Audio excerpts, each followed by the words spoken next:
Andito tayo ngayon sa Go Charting para magkaroon ng daily time frame technical analysis kay Bitcoin. If hindi daily yung pagbabasihan natin, we are still at the bullish market structure. Ika nga, pwede itong tawagin na accumulation for now. But if daily yung pagbabasehan natin, makakakita tayo ng bearish market structure. Ayan, pababa siya. From this area to this area, yan. Tanggalin muna natin yan. From this area to this area. Ba kasi naka-close ka? Wag ka mag-close.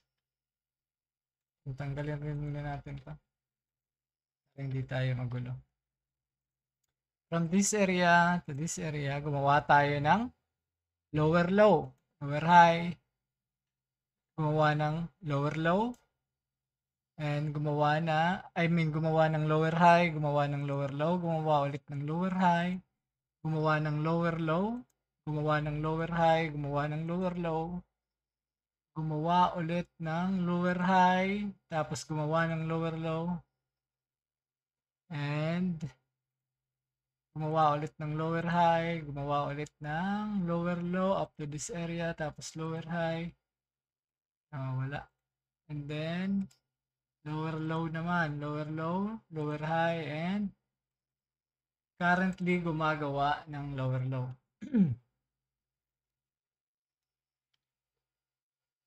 So kung tatanggalin natin yung candlestick, ganyan yung itsura ng ating market structure at malinaw natin na makikita na we are at the bearish market structure kung daily yung titingnan.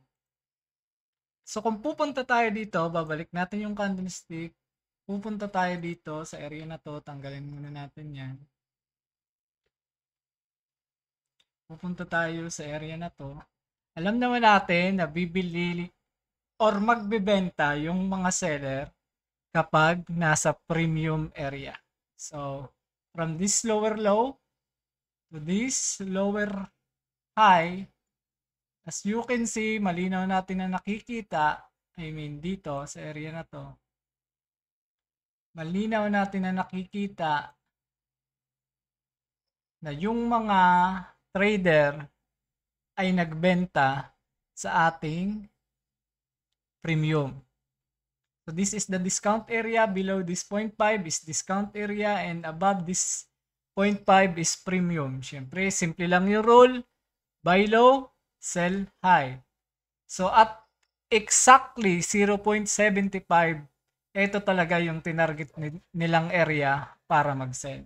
So our current market structure is from this area to this area. Tama ba?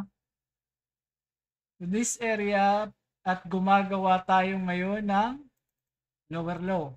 So kung pupunta tayo sa 1 hour, ayan, marami yang ingay as expected. Punta muna tayo sa 4 hours. Nandito po tayo ngayon sa 4H para malaman yung ating market structure. From this area, ito yung ating lower high and lower low. Tapos, nag-retrace po dito. Gumawa ng lower high. Retrace. Nagkaroon po ng pump. Gumawa ng lower high. Gumawa ng lower low. Gumawa ulit ng lower high. And then, gumawa ng lower low. Lower high. And adjust lang natin tong chart. Ayan. Dito. Gumawa ng lower low. Tanggalin natin yan. Ayan. Ito po yung market structure natin sa 4H. Kung isa-zoom in naman natin yan, ayan. So, ito po yung ating range sa area na ito. Ito. Ito yung ating supply zone sa 4H. Ito yung ating supply zone. Yan, sa area na yan.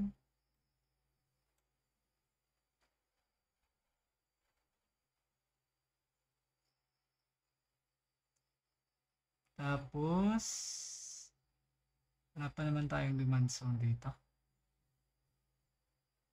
And wala pa naman tayong demand zone. So, ito yung ating current supply zone sa 4H.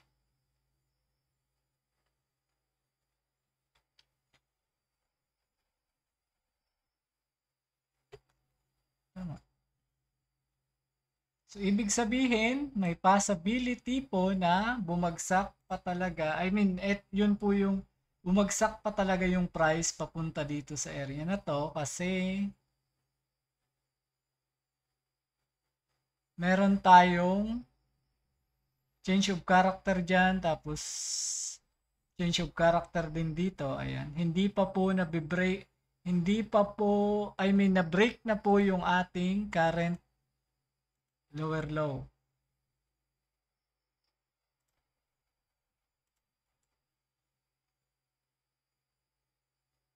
Ayan, nagkaroon na po ng break of structure sa area na yan. So that's why we are expecting the price po na pumunta pa sa ilalim nito. Okay?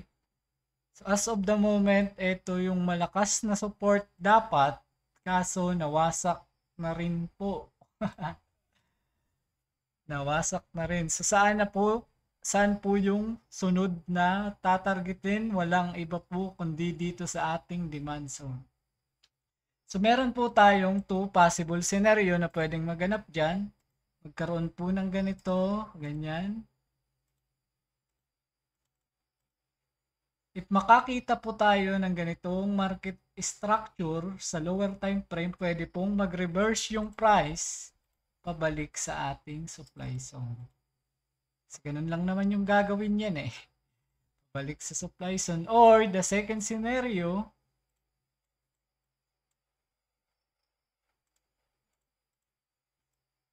is pumunta, kapag nabasag tong area na to, gumawa ng ganito, ayan, papunta po tayo dito sa ating 1 week, sa ating another demand zone.